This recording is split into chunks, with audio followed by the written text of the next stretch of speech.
Friends, welcome back to my channel. जैसे कि आप सभी को पता है कि हम प्रीवियस ईयर एमसीक्यू सीरीज कर रहे हैं। उस सीरीज में हमने लास्ट टॉपिक किया था अल्टरनेटिव करंट पार्ट 1। तो आज हम कर रहे हैं अल्टरनेटिव करंट पार्ट 2। जिन स्टूडेंट्स ने वो वीडियो नहीं देखा है तो मेरे चैनल पर जाके अल्टरनेटिव करंट पार्ट 1 वीडियो देख सकते हैं। तो आइए स्टार्ट करते हैं। हमारा फर्स्ट क्वेश्चन है, the selectivity of A series LCR AC current is large. हमसे क्या पूछा कि जो सिलेक्टिविटी है सीरीज LCR AC सर्किट की लार्ज कब होगी। ऑप्शन हमें गिवन है कि L लार्ज होगा, R लार्ज होगा, L स्मॉल होगा, R स्मॉल होगा, L लार्ज और R स्मॉल और L इक्वल टू R। तो हमें पता है कि जो सिलेक्टिविटी होती है वो किस पे डिपेंड करती है। क्वेश्चन नंबर फर्स्ट, जो हमारी सिलेक्टिविटी हो डिपेंड करती है, सिलेक्टिविटी डिपेंड्स अपॉन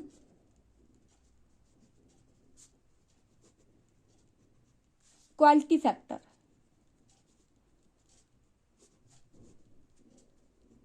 सिलेक्टिविटी हमारी किस पे डिपेंड करती है, क्वालिटी फैक्टर पे। और क्वालिटी फैक्टर को हम किससे डिनोट करते हैं, क्यू से। इसका फॉर्मूला क्या होता है, in term of L and R, omega not L by R।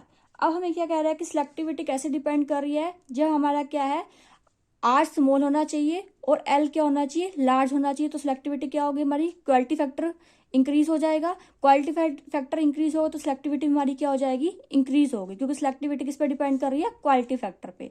तो ये क्यों हमारा क्या होगा, इंक्रीज कब होगा, व्हेन R क्या होना चाहिए, R हमारा स्मॉल होना चाहिए, इनवर्स रिलेशन है, और L क्या होना चाहिए, हमारा लार्ज होना चाहिए।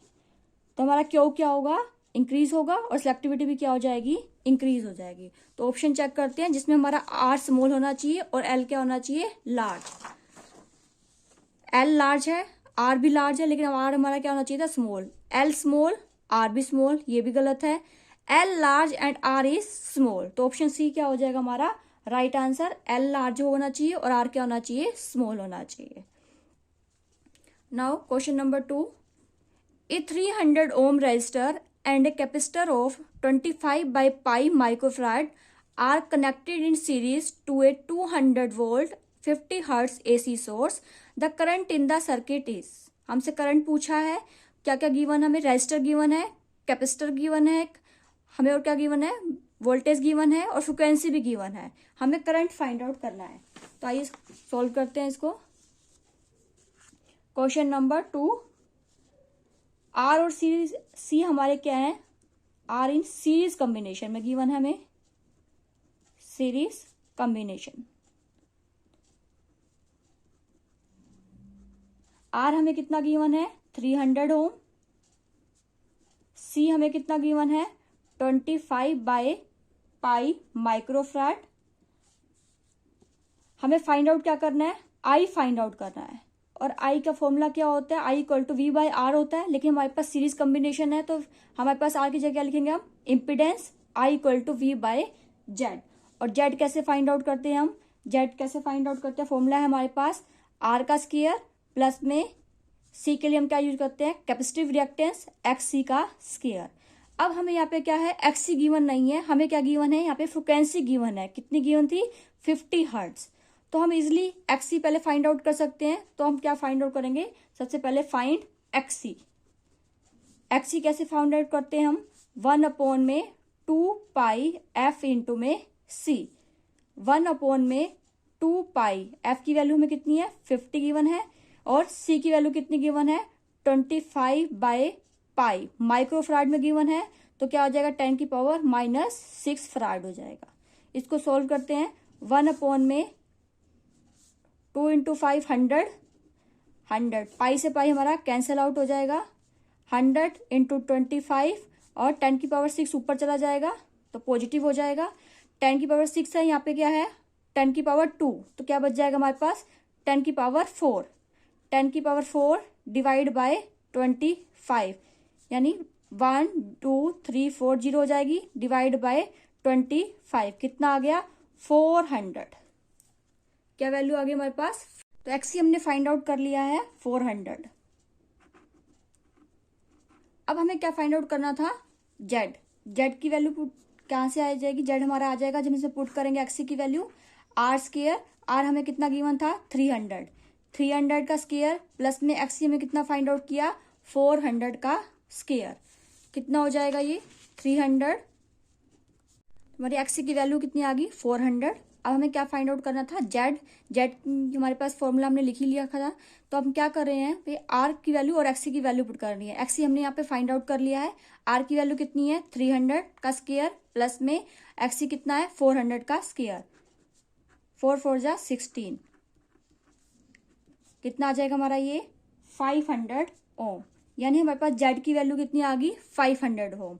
हमें किसकी वैल्यू निकालनी थी करंट की, तो आप पुट करते हैं करंट कितना आ जाएगा आई इक्वल टू क्या था वी बाय जेड। वी की वैल्यू हमें कितनी गिवन है, वी हमें गिवन है 200 और जेड हमने फाइंड आउट कर लिया है कितना आया हमारा 500। 200 डिवाइड बाय 500 यानी 2/5 कितना हो गया ये 0.4 एम्पियर। तो हमारी करंट की क्या वैल्यू आ गई, करंट की वैल्यू आ गई हमारी 0.4 एम्पियर। तो ऑप्शन चेक करते हैं हम, first 0.1 ampere, second 0.4 ampere, third 0.6 और लास्ट 0.8। तो हमारा आंसर क्या है 0.4 एम्पियर। तो बी इज हमारा राइट आंसर हो जाएगा। Now question number third, A 15 ohm resistor and 80 millihenry inductor and a capacitor of capacitance C are connected in series with a 50 hertz AC source. If the source voltage and current in the circuit are in phase, क्या दे रखा है हमें कि source voltage या current हमारे circuit में क्या है सेम फेज के अंदर है। तो हमें क्या फाइंड आउट करना है value of capacitance find out करनी है, जो हमें क्या है सी गिवन है, इसकी वैल्यू हमें फाइंड आउट करनी है। रेजिस्टेंस की वैल्यू हमें गिवन है, इंडक्टर की वैल्यू हमें गिवन है, फ्रिक्वेंसी हमें गिवन है। हमें क्या फाइंड आउट करना है सी की, जब हमें कंडीशन दी हुई है कि वोल्टेज करंट के हमारे सेम फेज के अंदर है। तो आइए सोल्व करते हैं इसको। क्वेश्चन नंबर 3,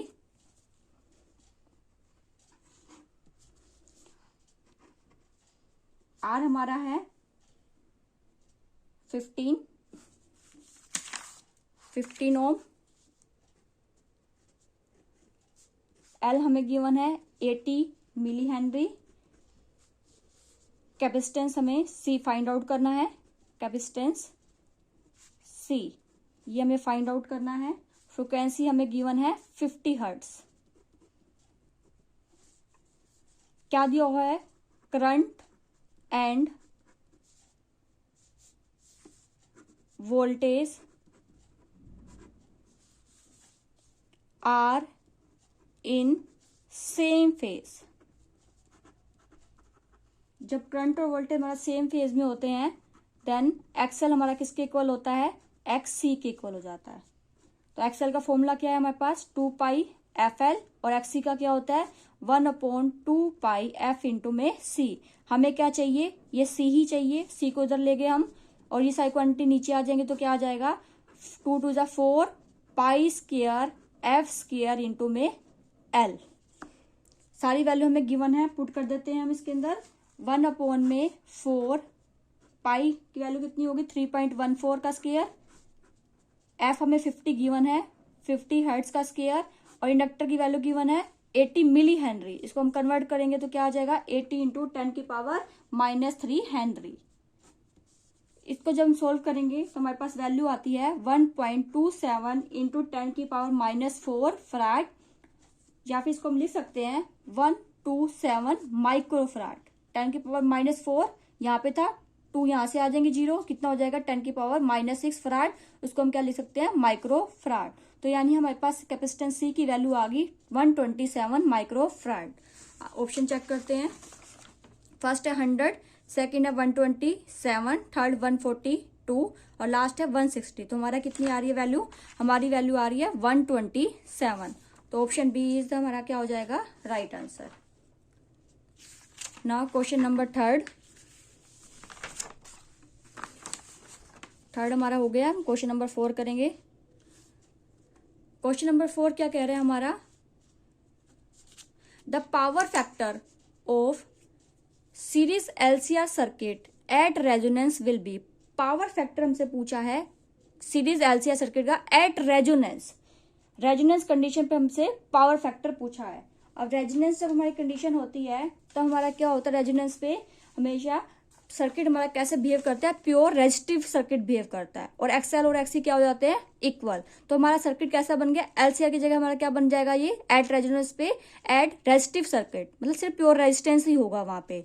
और पावर फैक्टर का हम फॉर्मूला क्या होता है, क्वेश्चन नंबर 4, पावर फैक्टर का फॉर्मूला जो होता है हमारा, उसको हम किससे डिनोट करते हैं, कोस ऑफ फाई, और क्या होता है, are bye Z.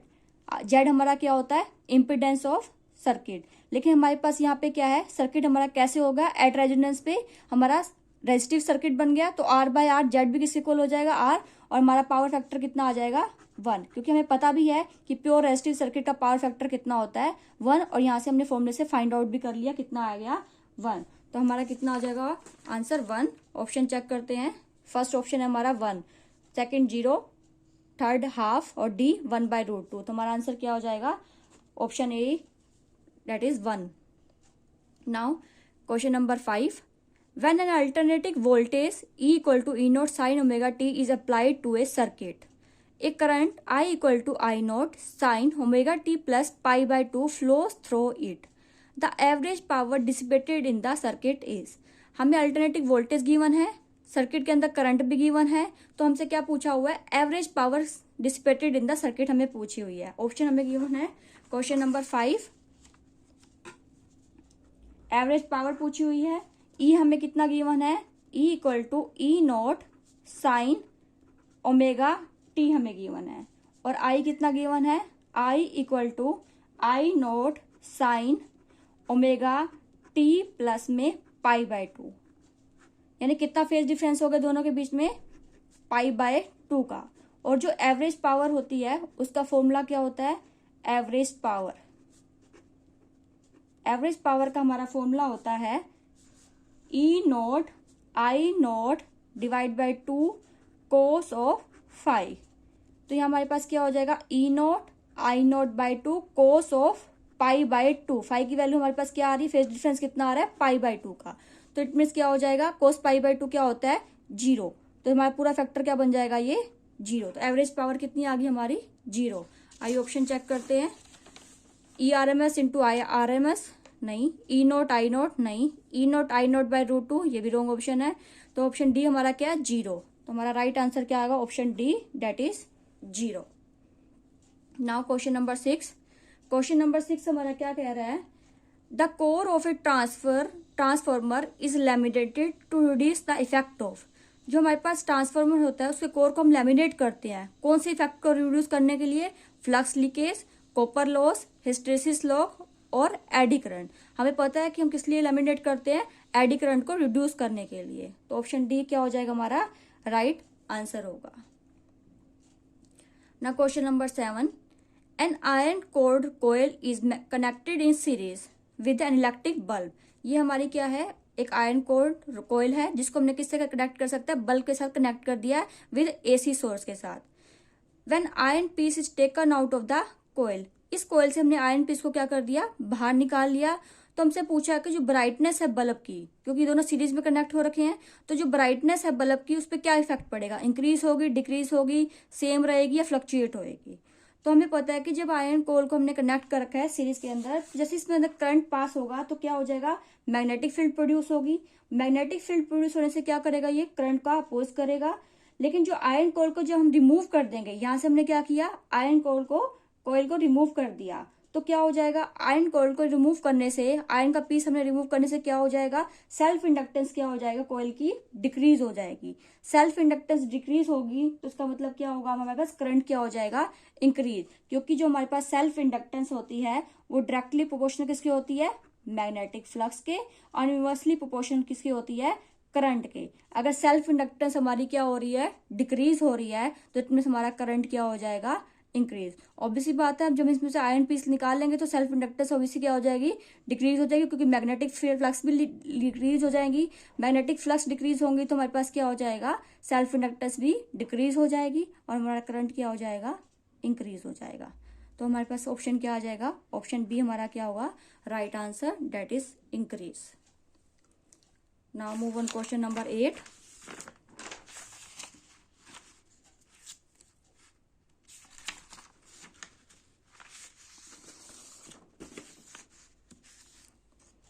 Question number 8 है हमारा, the instantaneous value of EMF and current in a series AC are E equal to E not sine omega t and I की वैल्यू हमें गिवन है I not sine omega T plus pi by 3 respectively, then it is, हमें क्या given है, E की value given है, current की value भी गिवन है, वोल्टेज करंट की वैल्यू हमें गिवन है। हमसे क्या पूछा है कि ये क्या होगा आपके पास, कौन सा किस टाइप का सर्किट होगा, हमें ये बताना है। तो आइए सॉल्व करते हैं क्वेश्चन नंबर 8।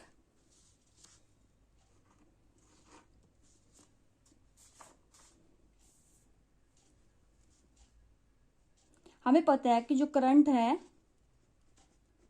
वो लीड करता है वोल्टेज को। इस केस में हमारे पास करंट क्या कर रहा है, लीड कर रहा है वोल्टेज को। करंट की वैल्यू हमारे पास और वोल्टेज की वैल्यू हमें गिवन है। ई कितना गिवन है, E not sign omega T, और आई की वैल्यू क्या गिवन है, I not sign omega T plus pi by 3। ये हमें I की वैल्यू गिवन है और E की वैल्यू गिवन है। तो अब इस बात हमें देख सकते हैं कि हमारे पास करंट क्या कर रहा है, लीड कर रहा है किससे, EMF से। कितना लीड कर रहा है, पाई बाय 3। और हमें पता है कि जो करंट जो लीड करता है वोल्टेज को, कब करता है, जब हमारा सर्किट क्या हो, या तो फिर RC हो या फिर क्या हो, LCR सर्किट।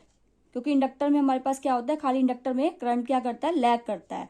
तो क्या होगा, RC हो सकता है या फिर LCR सर्किट हो सकता है। तो ऑप्शन चेक करते हैं।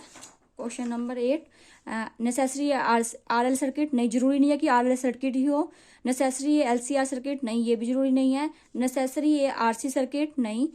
थर्ड लास्ट ऑप्शन क्या है, कैन बी RC और LCR सर्किट, दोनों ही पॉसिबल है, RC भी हो सकता है और LCR सर्किट भी हो सकता है। तो ऑप्शन डी क्या हो जाएगा हमारा राइट आंसर।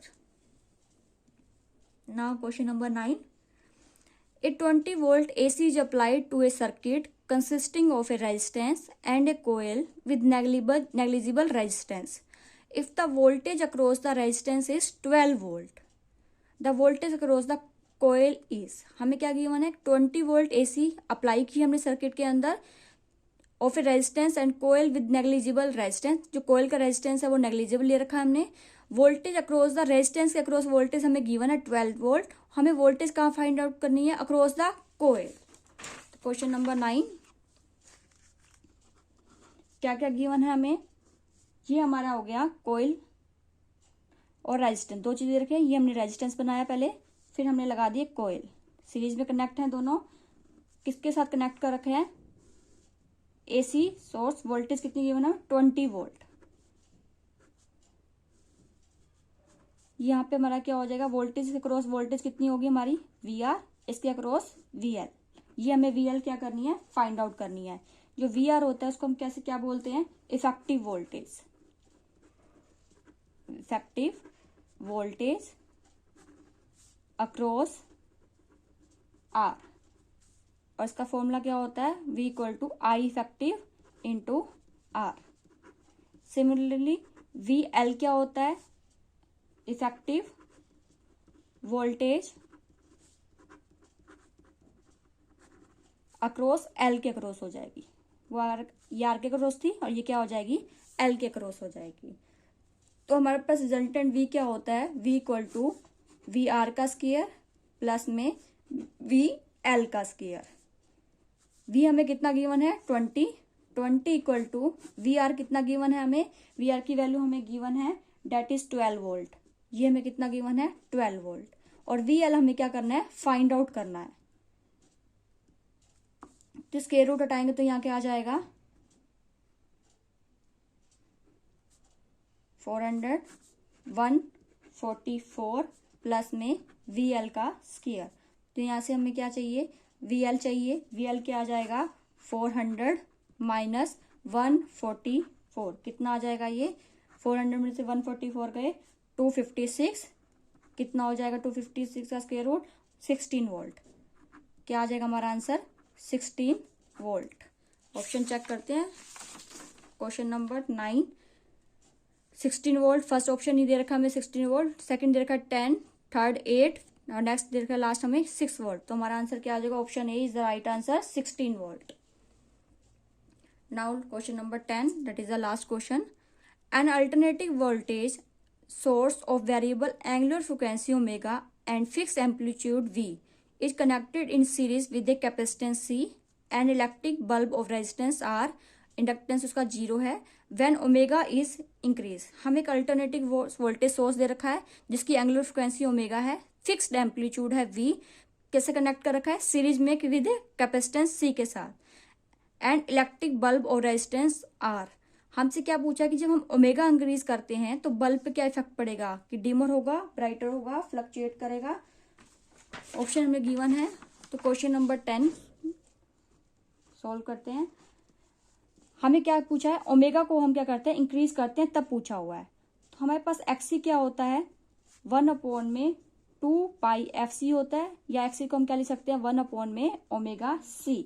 अब हमें क्या कह रहा है कि व्हेन ओमेगा को हम क्या कर रहे हैं, इंक्रीज कर रहे हैं। ओमेगा को इंक्रीज करेंगे तो एक्सी क्या हो जाएगा, इनवर्स रिलेशन है, तो एक्सी क्या हो जाएगा, डिक्रीज होगा। एक्सी डिक्रीज होगा मीन्स आपके पास क्या होगा, जेड क्या होगा, इम्पिडेंस क्या होगा, वो भी डिक्रीज हो जाएगा।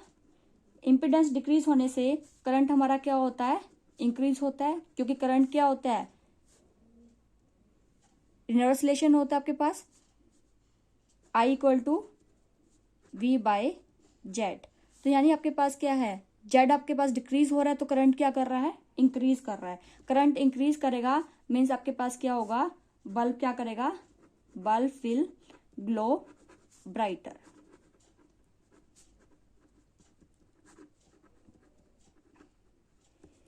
तो इट मीन्स हमसे ओमेगा पूछा था कि ओमेगा इंक्रीज कर रहा है तो करंट पे क्या इफेक्ट पड़ेगा, कि बल्ब पे इंक्रीज, बल्ब क्या होगा, ब्राइट करेगा, ग्लो, या फिर डिम ग्लो करेगा।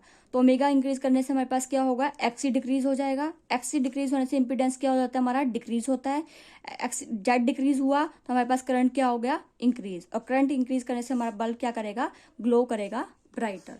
तो ऑप्शन चेक करते हैं, the bulb glow dimmer, the bulb glow brighter.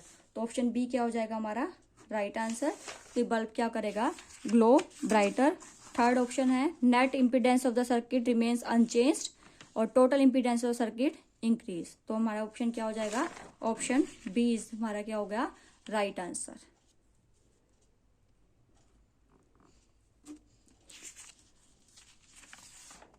I hope आपको ये क्वेश्चन अच्छे से समझ में आ गए होंगे। तो मिलते हैं नेक्स्ट वीडियो में, तब तक अपनी प्रिपरेशन अच्छे से करती रहें। Thank you everyone.